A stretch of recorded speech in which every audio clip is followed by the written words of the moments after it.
Cancer প্রতিরোধে সহায়ক বার্ডক root.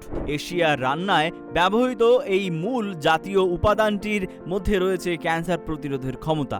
এতে থাকা ফাইবার অন্ত্রে উপকারী ব্যাকটেরিয়া বাড়াতে সাহায্য করে, ফলে হজম শক্তি উন্নত হয়। কিছু গবেষণায় দেখা গিয়েছে বার্ডক রুট ক্যান্সার কোষের বিস্তার রোধ করতে পারে, তবে যকৃতের স্বাস্থ্য রক্ষায় সহায়ক এবং দেহকে ডিটক্স করতে সাহায্য করে। এটি ফ্রি র্যাডিক্যালের বিরুদ্ধে কাজ করে, কোষের ক্ষয় কমায়, মুখে ব্রণ ও একজিমার মতো ত্বকের সমস্যায় উপশম দিতে এর ব্যবহার হয়ে থাকে। ডায়াবেটিস রোগীদের ক্ষেত্রে এটি রক্তে চিনির মাত্রা প্রভাবিত করতে পারে, তাই সতর্কতা প্রয়োজন। স্বাস্থ্য রক্ষায় এটি স্যুপ বা ভেষজ চায়ের আকারে গ্রহণ করা যেতে পারে, তবে অবশ্যই চিকিৎসকের পরামর্শ নেওয়া উচিত।